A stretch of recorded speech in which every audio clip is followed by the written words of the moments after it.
ओम शांति। आज अव्यक्त मुरली है 9/10/83 की रिवाइज मुरली और मुरली का सार है अलौकिक राज्य दरबार का समाचार। आज हम सुनेंगे कि राज्य दरबार का कैसी होगी। आज बाप दादा अपने स्वराज्य अधिकारी बच्चों की राज्य सभा को देख रहे हैं। ये संगम युग की निराली श्रेष्ठ शान वाली अलौकिक दरबार सारे कल्प में अति न्यारी है और बहुत प्यारी है।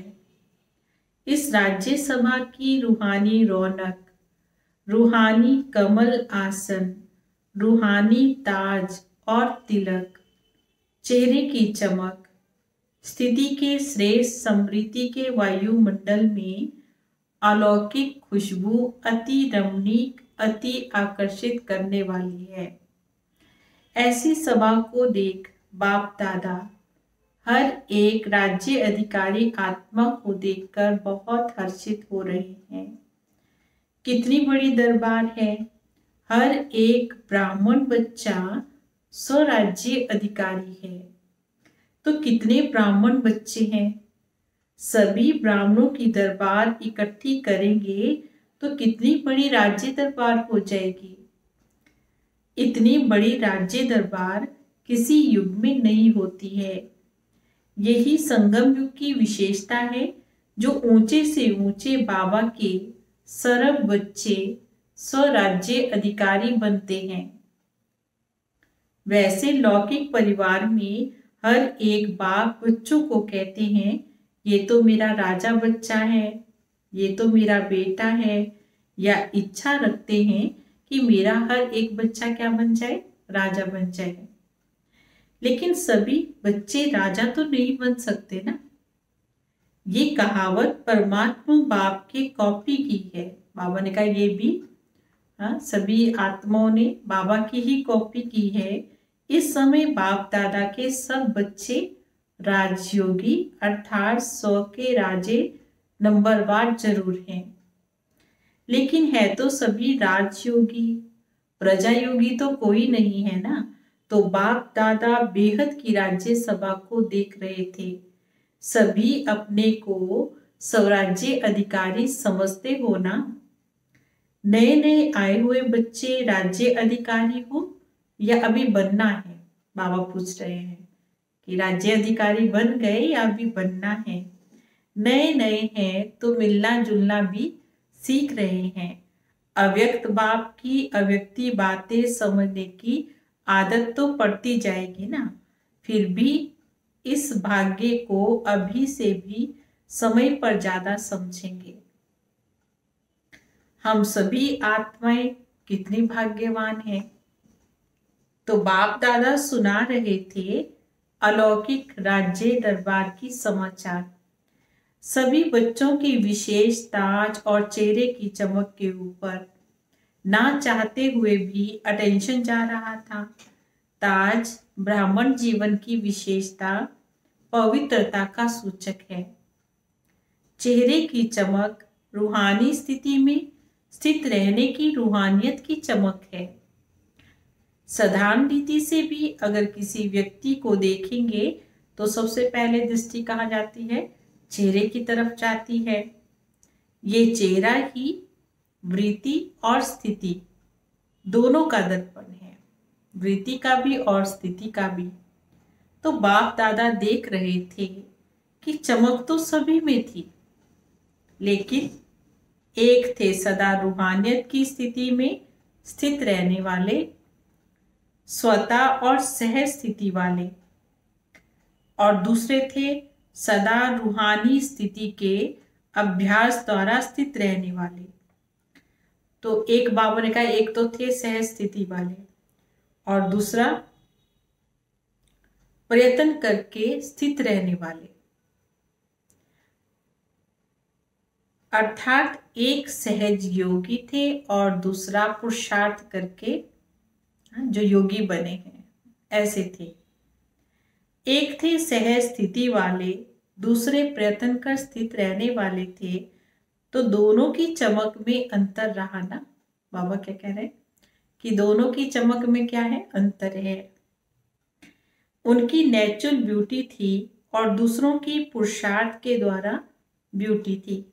जैसे आजकल भी मेकअप कर ब्यूटीफुल बनते हैं ना, तो नेचुरल ब्यूटी की चमक सदा एक रस रहती है, या दूसरी ब्यूटी कभी बहुत अच्छी और कभी परसेंटेज में रहती है। एक जैसी है कि एक रस नहीं रहती, तो सदा सहज योगी, स्वतः योगी और स्थिति नंबर 1 स्वराज्य अधिकारी बना देती है। जब सभी बच्चों का ये वायदा है कि ब्राह्मण जीवन अर्थात एक बाबा ही मेरा संसार है, या फिर एक बाप दूसरा ना कोई, जब संसार ही बाबा है, दूसरा कोई है नहीं, तो स्वतः और सहज योगी स्थिति तो सदा रहेगी या मेहनत करनी पड़ेगी। अगर दूसरा कोई है तो बाबा ने कहा फिर तो मेहनत करनी पड़ेगी। यहां बुद्धि ना जाए वहां जाए, लेकिन एक बाप ही सब कुछ है। तो बाबा ने कहा फिर बुद्धि कहां जाएगी? जब जा ही नहीं सकती तो अभ्यास क्या करेंगे? जब बुद्धि कहीं जाएगी ही नहीं तो बाबा ने कहा फिर अभ्यास क्या करेंगे? अभ्यास में भी अंतर होता है। एक होता है स्वतः अभ्यास और दूसरा होता है मेहनत करने वाला अभ्यास। तो स्वराज्य अधिकारी बच्चों का सहज अभ्यासी बनना, यही निशानी है सहज योगी बनना और स्वतः योगी बनना। उन्हों के चेहरे की चमक अलौकिक होती है। बाबा समझा रहे हैं, उनके चेहरे की जो चमक होती है वो अलौकिक होती है, जो चेहरा देखते ही अन्य आत्मा ये अनुभव करने लगती हैं कि ये तो श्रेष्ठ प्राप्ति स्वरूप सहज योगी हैं। जैसे स्थूल धन व स्थूल पद के प्राप्ति की चमक चेहरे से मालूम पड़ती है कि ये श्रेष्ठ प्राप्ति स्वरूप सहज योगी हैं, कि ये तो साहूकार हैं या फिर ये ऊंच पद के अधिकारी हैं, तो चेहरे से और चलन से उनकी पता चलती है। ऐसे ये श्रेष्ठ प्राप्ति, श्रेष्ठ राज्य अधिकार अर्थात श्रेष्ठ पद की प्राप्ति का नशा वह चेहरे पर उनकी चमक से ही दिखाई देता है। दूर से ही ये अनुभव करते हैं कि इन्होंने कुछ पाया है। प्राप्ति स्वरूप आत्मा ही है ना, ऐसे ही सभी राज्य अधिकारी बच्चों के चमकते हुए चेहरे दिखाई दे, मेहनत के चिन्ह नहीं दिखाई दे। प्राप्ति के चिन्ह दिखाई दे। अभी भी देखो कोई कोई बच्चों के चेहरे को देखकर ये कहते हैं कि इन्होंने कुछ पाया है, और कोई कोई बच्चों के चेहरे को देखकर क्या कहते हैं कि ये ऊंची मंजिल है, लेकिन त्याग भी बहुत ऊंचा किया है। तो बाबा ने कहा त्याग कैसे दिखाई देता है? त्याग बच्चों के चेहरे से स्पष्ट दिखाई देता है, भाग्य नहीं दिखाई देता है। भाग्य से नहीं दिखेगा, चेहरे से दिखाई देगा। या ये कहेंगे कि मेहनत तो बहुत अच्छी कर रहे हैं। बाप दादा यही देखना चाहते हैं कि हर एक बच्चे के चेहरे से सहज योगी की चमक दिखाई दे, श्रेष्ठ प्राप्ति के नशे की चमक दिखाई दे।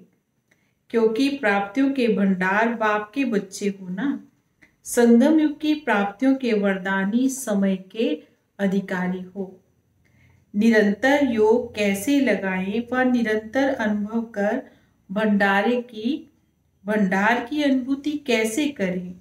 अब तक भी इस मेहनत में समय नहीं गवाओ कि कैसे हम प्राप्ति करें, कैसे औरों को कराएं, लेकिन प्राप्ति स्वरूप के भाग्य को सहज अनुभव करें। समाप्ति का समय तो अभी समीप आ रहा है।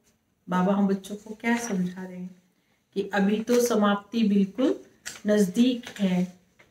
अब तक किसी ना किसी बात की मेहनत में लगे रहेंगे तो प्राप्ति का समय तो समाप्त हो जाएगा। फिर प्राप्ति स्वरूप का अनुभव कब करेंगे? संगम युग को ब्राह्मण आत्माओं का वरदान है, सर्व प्राप्ति भव। सदा पुरुषार्थी भव का वरदान नहीं है कि सदा ही पुरुषार्थ करते रहो। प्राप्ति भव का वरदान है। प्राप्ति भव की वरदानी आत्मा कभी भी अलबेलेपन में नहीं आ सकती है, इसलिए उनको मेहनत नहीं करनी पड़ती। तो समझा क्या बनना है? बाबा पूछ रहे हैं क्या बनना चाहते हैं? राज्यसभा में राज्य अधिकारी बनने की विशेषता क्या है? ये तो स्पष्ट हुआ ना। अच्छा राज्य अधिकारी हो या अभी भी सोच रहे हो कि है या नहीं? जब विधाता के बच्चे वरदाता के बच्चे बन गए, राजा अर्थात विधाता देने वाला, अप्राप्ति कुछ नहीं तो लेंगे क्या? बाबा ने कहा जब सब कुछ मिल रहा है तो क्या लेंगे? तो समझा नए नए बच्चों को इस अनुभव में रहना है। अभी युद्ध में समय नहीं गंवाना है। अगर युद्ध में समय गंवाएंगे तो अंतमति भी, बाबा ने कहा अंत जब होगा ना, अंतमति भी कैसी हो जाएगी? युद्ध में ही रहेंगे। फिर क्या बनना पड़ेगा? बाबा पूछते हैं सूर्यवंशी में जाएंगे या चंद्रवंशी में जाएंगे? युद्ध वाला तो चंद्रवंश में जाएगा। चल रहे हैं, कर रहे हैं, हो ही जाएगा, पहुंच ही जाएंगे। अभी ऐसा लक्ष्य नहीं रखना है। अब नहीं तो कभी नहीं, बनना ही है तो अब पाना ही है। तो ऐसे उमंग उत्साह वाले समय पर अपनी संपूर्ण मंजिल को प्राप्त कर लेंगे। त्रेता में राम सीता बनने के लिए तो कोई भी तैयार नहीं होगा। किसी को पूछे ना कि राम सीता बनना चाहेंगे तो मना करेंगे कि नहीं। जब सत्युग सूर्य वंश में आना है तो सूर्य वंश अर्थात सदा मास्टर विधाता और वरदाता लेने की इच्छा वाले नहीं।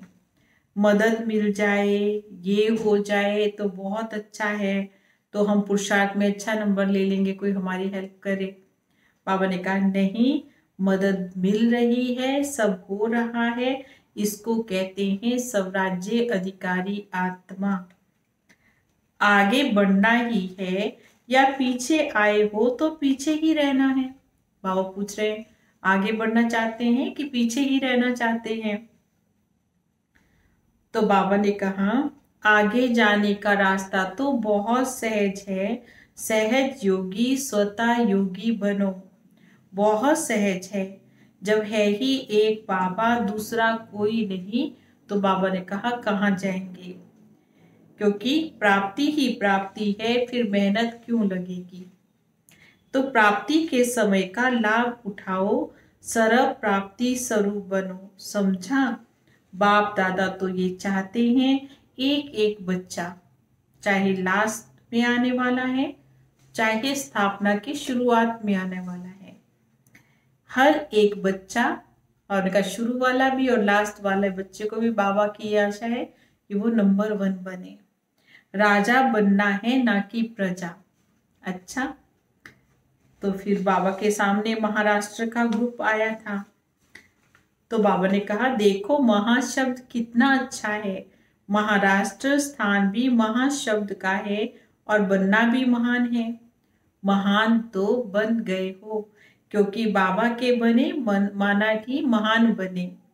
महान आत्माएं हो, ब्राह्मण अर्थात महान, हर कर्म में महान, हर बोल में महान, हर संकल्प में महान, अलौकिक हो गए हैं ना। तो महाराष्ट्र वाले सदा ही समृद्धि स्वरूप बन गए कि हम महान हैं। ब्राह्मण अर्थात ही महान चोटी बनना। मध्य प्रदेश सदा मध्याची भव के नशे में रहने वाले हैं। मन मनाभव के साथ मध्याजीभव का वरदान है। तो अपने स्वर्ग का स्वरूप इसको कहते हैं। मध्याजीभव तो अपने श्रेष्ठ प्राप्ति के नशे में रहने वाले अर्थात मध्याजीभव के मंत्र के स्वरूप में स्थित रहने वाले हैं। बाबा ने क्या कहा? अपने राज्य भाग्य के नशे में रहने वाले हैं, वे भी महान हो गए। मध्याजीभव हैं तो मन मनाभव भी रहेंगे। बाबा ने कहा जिसको वर्षा याद रहता है तो वो स्वतः ही कैसे रहेंगे, बाबा की याद में तो रहेंगे ही। तो मध्य प्रदेश अर्थात महामंत्र का स्वरूप बनने वाले। तो दोनों ही अपनी अपनी विशेषताओं से महान हैं। समझा कौन हो? जब से पहला पाठ शुरू किया है ये भी यही किया ना। बाबा ने कौन सा पाठ पक्का करा है? मैं कौन हूं। तो बाबा भी यही बात याद दिलाते हैं, इस पर मनन करना, क्योंकि शब्द तो एक ही है, मैं कौन हूं। लेकिन उत्तर कितने हैं? बाबा ने कहा इसका भी लिस्ट निकालो, मैं कौन। अच्छा, चारों ओर के सर्व प्राप्ति स्वरूप श्रेष्ठ आत्माओं को, सर्व अलौकिक राज्य सभा अधिकारी महान आत्माओं को, सदा रूहानियत की चमक धारण करने वाली विशेष आत्माओं को, सदा स्वतः योगी सहज योगी ऊंचे से ऊंची आत्माओं को, ऊंचे से ऊंचे बाप दादा का स्नेह भरी याद प्यार संपन्न याद स्वीकार हो और प्यार स्वीकार हो। हम बच्चों की भी बाबा को बहुत बहुत नमस्ते, गुड मॉर्निंग। फिर अव्यक्त बाबा ने विदेशी भाई बहनों से मुलाकात की। डबल विदेशी अर्थात सदा अपने स्वस्वरूप स्वदेश स्वराज्य की समृद्धि में रहने वाले डबल विदेशियों को विशेष कौन सी सेवा करनी है? अभी साइलेंस की शक्ति का अनुभव विशेष रूप से अन्य आत्माओं को कराना है। ये भी विशेष सेवा है। जैसे साइंस की पावर नामी ग्रामी है, बच्चे बच्चे को मालूम है ना साइंस क्या है, ऐसे साइलेंस पावर साइंस से भी ऊंची है। वे दिन भी आएगा जब साइलेंस के पावर की प्रत्यक्षता अर्थात बाबा की प्रत्यक्षता, जैसे साइंस प्रत्यक्ष प्रूफ दिखा रही है, वैसे साइलेंस पावर का प्रैक्टिकल प्रूफ है आप सबका जीवन। जब इतने सब प्रैक्टिकल प्रूफ दिखाई देंगे तो ना चाहते हुए सबकी नजर में आएंगे। जैसे बाबा ने कहा पिछले वर्ष पीस का कार्य किया, इसको स्टेज पर प्रैक्टिकल में दिखाया है। ऐसे ही चलते फिरते पीस के मॉडल दिखाई दें तो साइंस वालों की भी नजर साइलेंस वालों के ऊपर अवश्य जाएगी। साइंस की इन्वेंशन विदेश में ज्यादा होती है तो साइलेंस की पावर का आवाज भी सहज ही वहां से फैलेगा। सेवा का लक्ष्य तो है ही, क्योंकि सभी को बहुत उमंग उत्साह है, क्योंकि सेवा के बिना तो बाबा ने कहा रह नहीं सकते ना। जैसे भोजन के बिना नहीं रह सकते, ऐसे सेवा के बिना भी नहीं रह सकते हैं।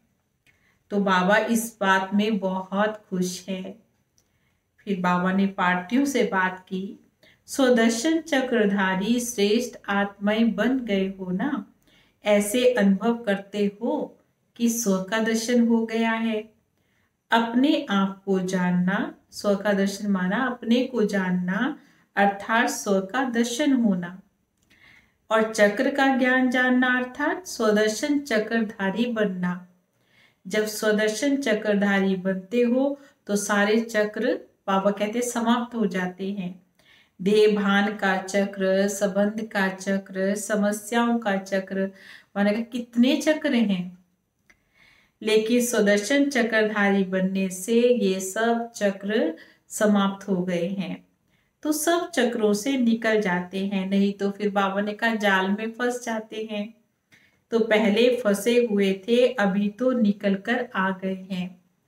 63 जन्म तो अनेक चक्रों में फंसते रहे और इस समय इन चक्रों से निकल आए तो फिर बाबा ने कहा फिर तो फंसना नहीं है। अनुभव करके देख लिया ना, अनेक चक्रों में फंसने से सब कुछ गंवा दिया है। बाबा ने क्या कहा?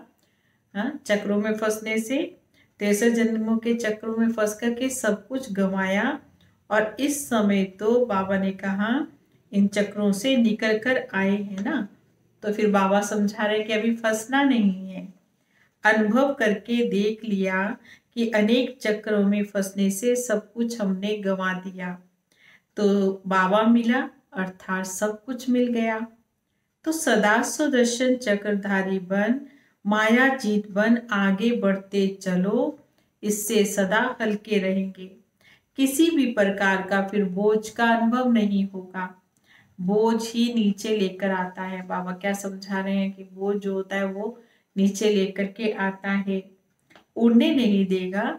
इसलिए दोनों ही पंख मजबूत होंगे तो स्वतः ही उड़ते रहेंगे। स्वदर्शन चक्रधारी बनना अर्थात उड़ती कला में जाना। अच्छा राजयोगी श्रेष्ठ योगी आत्मय होना। साधारण जीवन से सहज योगी जीवन राजयोगी जीवन बन गई है। ऐसी श्रेष्ठ योगी आत्माएं सदा अति इंद्रिय सुख के झूले में झूलती रहती हैं। हठ योग के द्वारा शरीर को ऊंचा उठाते हैं। बाबा ने कहा जो हठ योगी होते हैं ना, वो तो क्या करते हैं, शरीर को कभी ऊंचा उड़ाते हैं, कभी उठाएंगे, कभी कुछ करेंगे। लेकिन बाबा ने कहा फिर उड़ने का अभ्यास भी करते हैं। वास्तव में आप राजयोगी ऊंची स्थिति का अनुभव करते हो। और इसको उन्होंने कैसे कॉपी कर लिया? वो क्या करते हैं, शरीर को ऊंचा उठाते हैं, लेकिन आप तो कहीं भी रहते ऊंची स्थिति में रहते हो। इसलिए कहते हैं योगी ऊंचा रहते हैं। तो मन की स्थिति का स्थान ऊंचा है, क्योंकि जब लाइट बन गए, डबल लाइट बन गए हो, वैसे भी फरिश्तों के लिए क्या कहते हैं कि जो फरिश्तों के जो पांव होते हैं वो धरती पर नहीं होते हैं। फरिश्ता अर्थात जिसका बुद्धि रूपी पांव धरती पर ना हो, देह भान में ना हो, देह भान से सदा ऊंचे, ऐसे फरिश्ते अर्थात राजयोगी बन गए हो। अभी इस पुरानी दुनिया से कोई भी लगाव नहीं रखना है। सेवा करना तो अलग चीज है, लेकिन बाबा ने कहा भी किसी बात में तुम्हारा लगाव नहीं होना चाहिए। योगी बनना अर्थात बाप और मैं, तीसरा ना कोई। तो सदा इस स्मृति में रहो, हम राजयोगी सदा फरिश्ते हैं। इस स्मृति से सदा आगे बढ़ते रहेंगे। राजयोगी सदा बेहद के मालिक हैं, हद के मालिक नहीं है। बाबा ने कहा हद के मालिक तो हद के मालिक नहीं है, हदों से तो अभी हम निकल आए हैं। अभी जब बेहद का अधिकार मिल गया तो इस खुशी में रहो। जैसे बेहद का बाप है वैसे बेहद की खुशी में भी रहना है। बाबा ने कहा इसी नशे में रहो। अच्छा, फिर बाबा विदाई के समय बात कर रहे हैं। सभी अमृत वेले के वरदानी बच्चों को वरदाता बाप का रूहानी याद प्यार स्वीकार हो। हम बच्चों का भी बाबा को याद प्यार स्वीकार हो। साथ साथ सुनहरी दुनिया बनाने की सेवा में सदा प्लान मनन करने वाले और सदा सेवा में दिल व जान सिक व प्रेम से तन मन धन से सहयोगी आत्माएं सभी को बाप दादा का गुड मॉर्निंग, डायमंड मॉर्निंग कर रहे हैं। और सदा डायमंड बन इस डायमंड युग की विशेषता को वरदान और वर्षे में लेकर स्वयं भी सुनहरी स्थिति में स्थित रहेंगे और औरों को भी ऐसा अनुभव कराते रहेंगे। तो चारों ओर के डबल हीरो बच्चों को डबल डायमंड मॉर्निंग। अच्छा, मीठे मीठे सिकिलदे बच्चों प्रति माता पिता बाप दादा का याद प्यार और गुड मॉर्निंग। रूहानी बाप की रूहानी बच्चों को नमस्ते। और हम रूहानी बच्चों की रूहानी बाप दादा को दिल व जान सिकवा प्रेम से नमस्ते नमस्ते नमस्ते जी। गुड मॉर्निंग बाबा।